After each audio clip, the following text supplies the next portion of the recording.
السلام عليكم ورحمة الله وبركاته.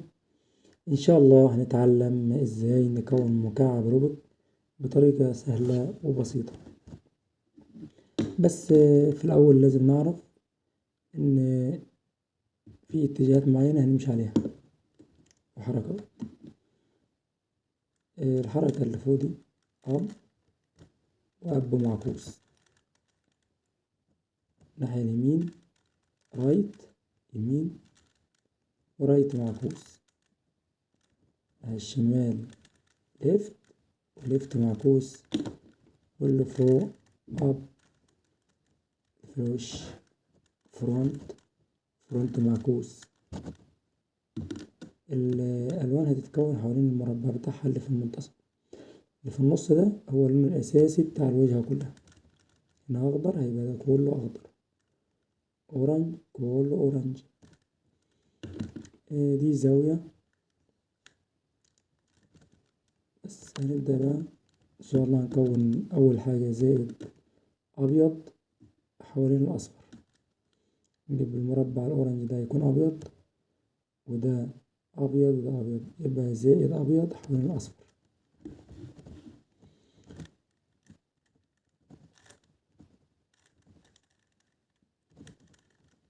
أبيض هنا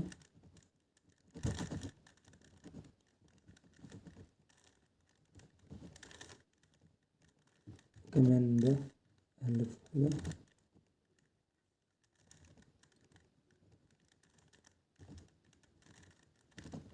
دي أول مرحلة عملناها زائد أبيض، هتكون سهلة يعني مش صعبة بإذن الله. وهنجيب لكل أبيض اللون بتاعه اللي معاه، يعني الأبيض هنا معاه أخضر، هنجيب له أخضر في المنتصف كده، وهنلف مرتين لتحت أو يمين أو شمال. دي واحد أدي اتنين. الأحمر هنجيب له أحمر معاه أحمر أهو، هننزل واحد اتنين. الأورنج كمان هنجيب المربع بتاع الأورنج وهننزل واحد اتنين. الأزرق مع الأزرق بتاعه نلف واحد اتنين، تلاقي الأبيض نزل تحت بعلامة زائد مع الأبيض.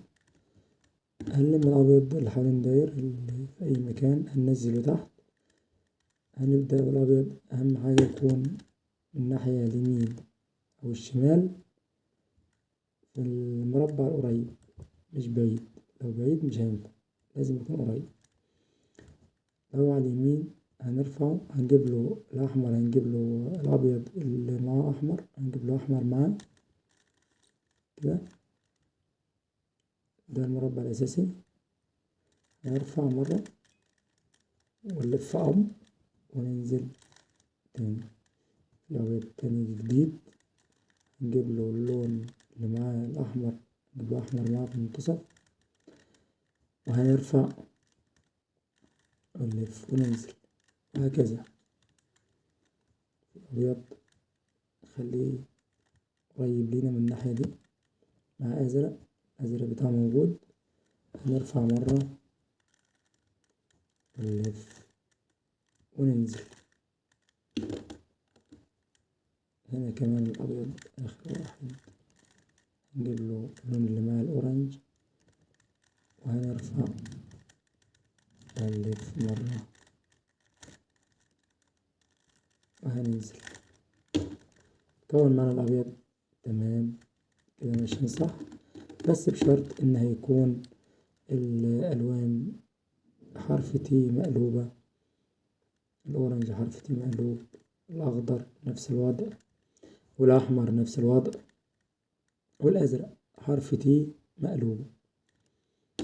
هنبدأ نجيب الصف ده هنكونه. الأزرق هيكون أزرق كامل، الأحمر ده عايزين أزرق.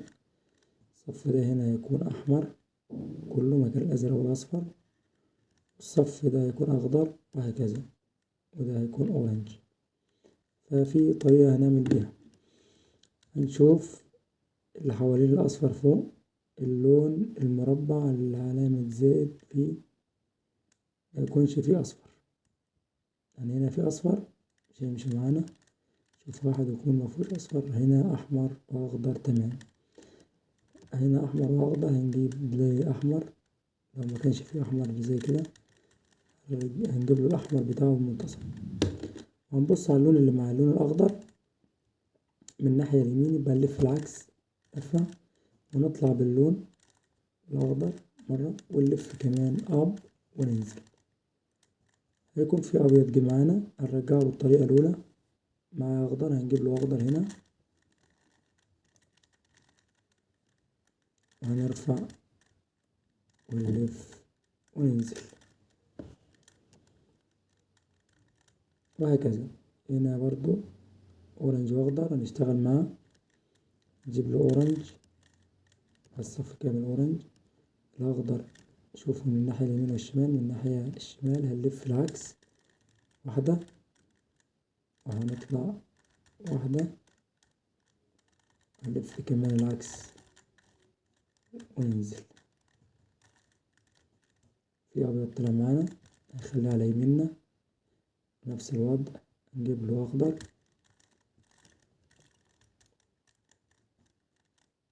ناخد ريت واحدة واب وننزل ريت معكوسة، كون معانا الاخضر كامل تمام.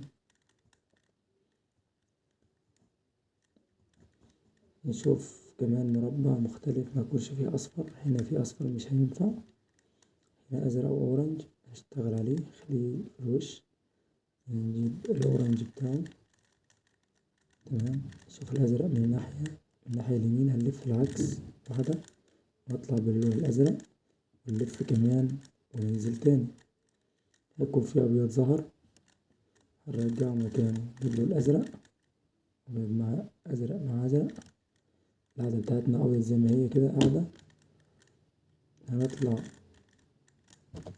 لفت وننزل تاني.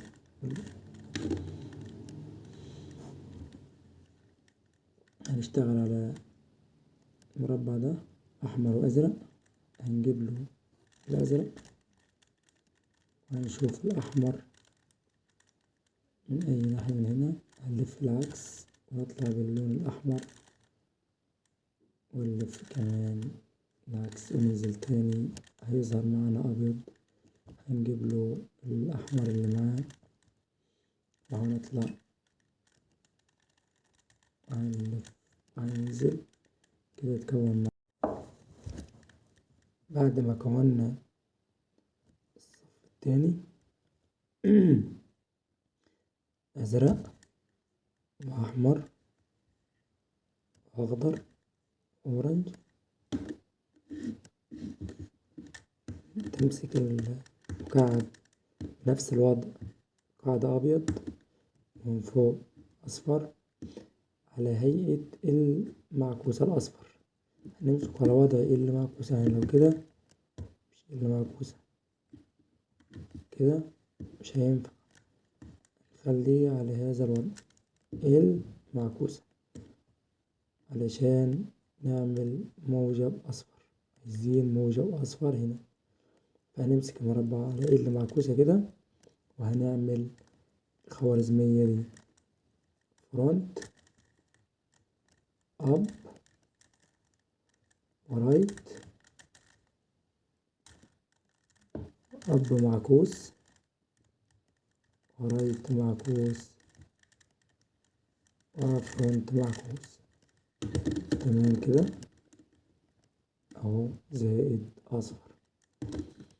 هنكمل الخط اللي في النص الازرق، خليه ازرق كله كده، والاحمر يكون احمر كله، والاخضر كده، والاورنج نفس الوضع. احنا عندنا دلوقتي واحد اللي كامل او اتنين،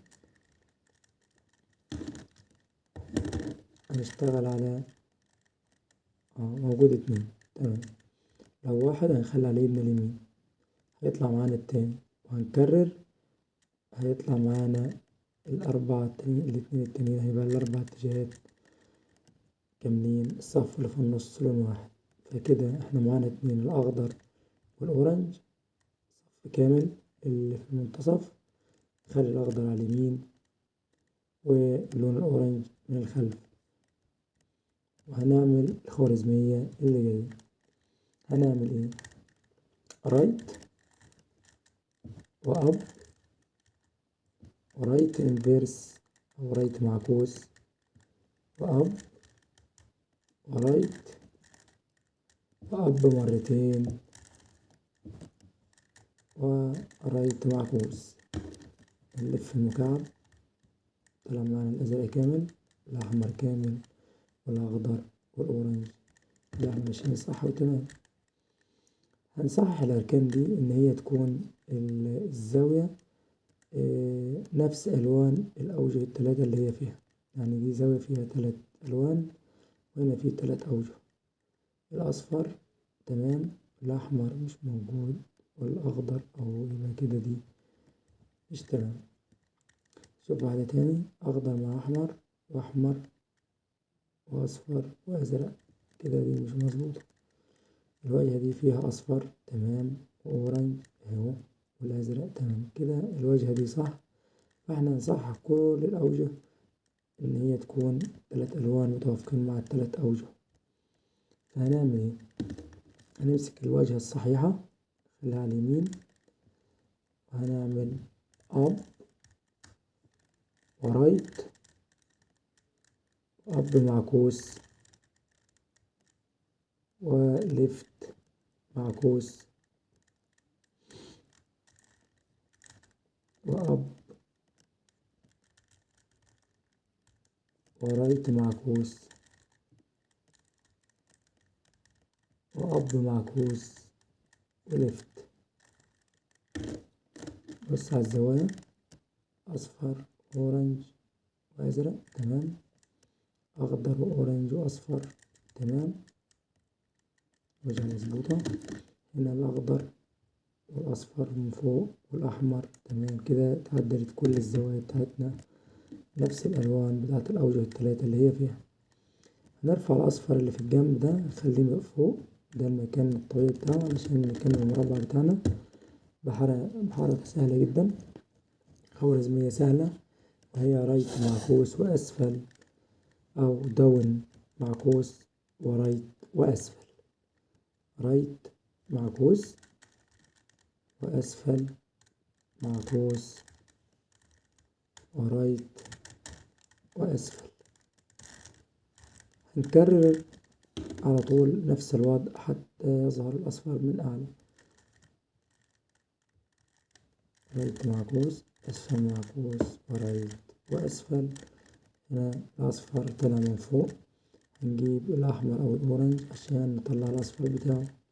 احنا مش هنلف المكعب كده، لا، تشتغل على نفس الوضع اللي انت عليه، نفس الوجهة اللي فيها الازرق دي، وهتجيب انت اللون التاني اللي هو لسه هيطلع فوق اللي هو المكعب ده، هنلفه هنا على نفس الزاوية. مينفعش نلفه ونشتغل عليه من الناحية دي الأورنج أو الأخضر، لا، نفس الأزرق زي ما احنا شغالين.